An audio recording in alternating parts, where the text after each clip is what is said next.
What's going on, everyone? We've got another Curtis knife.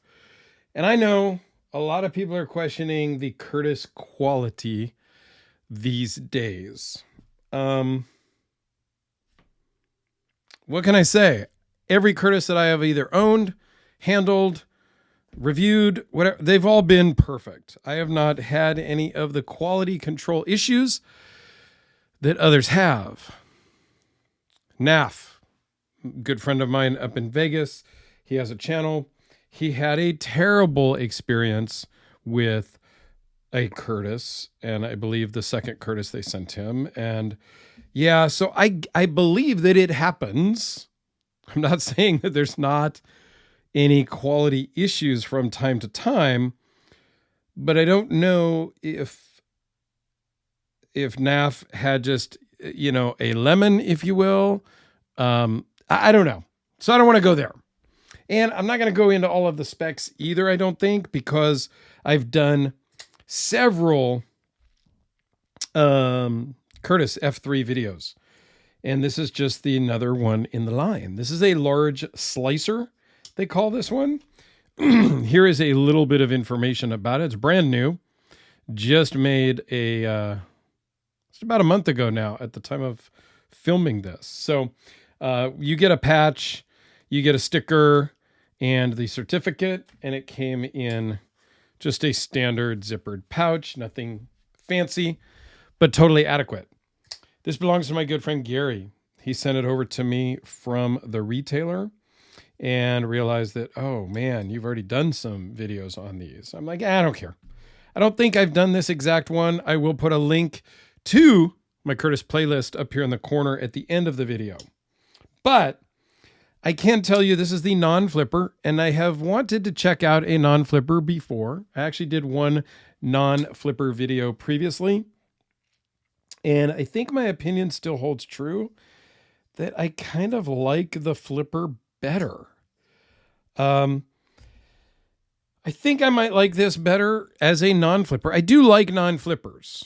Okay, I am into non-flippers. I have this custom Hellraiser with a thumb stud, and I have this custom Hellraiser with a thumb disc. I believe it's the only thumb disc knife I have ever owned.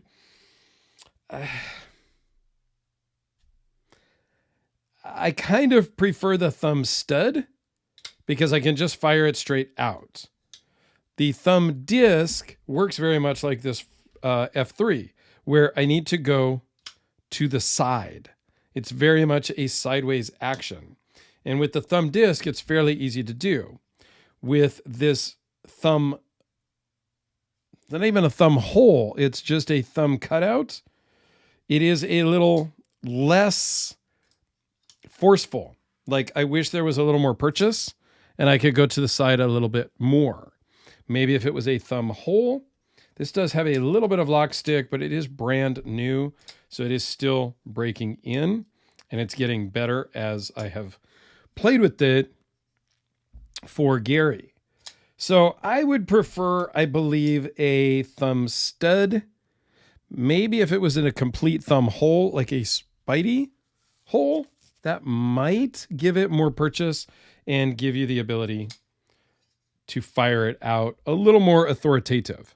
So this one is in Magnacut, as you can see. We'll zoom in and kind of just take a quick look. I love the finish on this blade. A nice heavy stonewash on the grind, satin flat on the flats. That stonewashing down in the cutout. The anodizing is kind of a teal, aqua, kind of mermaid-ish. I think it's great. It was the only color Gary could find. It wasn't his favorite, but I think it's cool. Now, the scaling and the texturing on the lock side. Let's talk about that for a second here. It's very much, it's not super aggressive, but in and out of your pocket, it's fairly aggressive. For your jeans pocket, kind of aggressive right here into the pocket clip. I think this is going to not shred your pocket, but it's not going to help. Okay.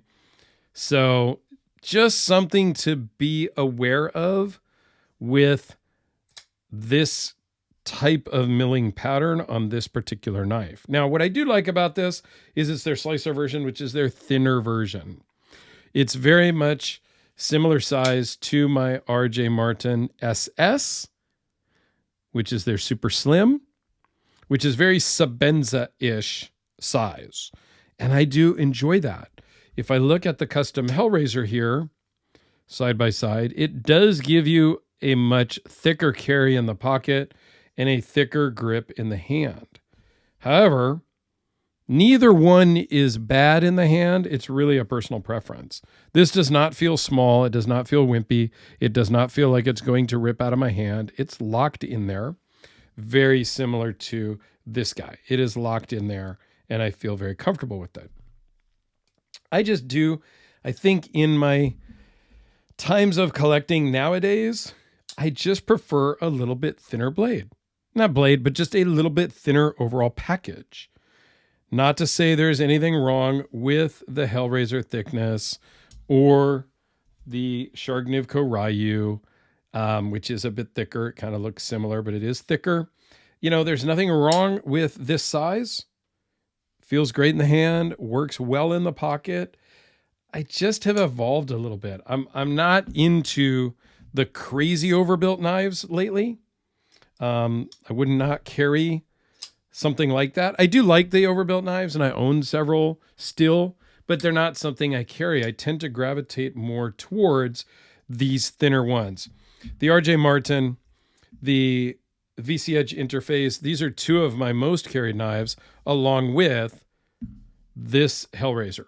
So I think we all evolve as we collect, and as we collect more knives, as we handle more knives, touch more knives. Same with watches. When I first got into watches, I was really into Seikos, and I bought a ton. And now I have a couple of Seikos, and they're for sale. Like, because I'm kind of over the Seiko realm. Nothing wrong with them. I've just evolved. So we've kind of gone off track here.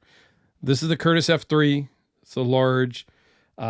I will put the specs down below because, well, quite frankly, I already took all my measurements. And if you want to pause it, you can just see it right there. There you go.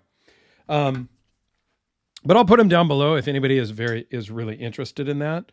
And please check out the Curtis playlist over here in the corner and have a great day. I know this is a little bit different video, but you know, sometimes I got to mix it up for my own sanity, and I hope you guys liked it. Let me know down below your thoughts, and have a great day.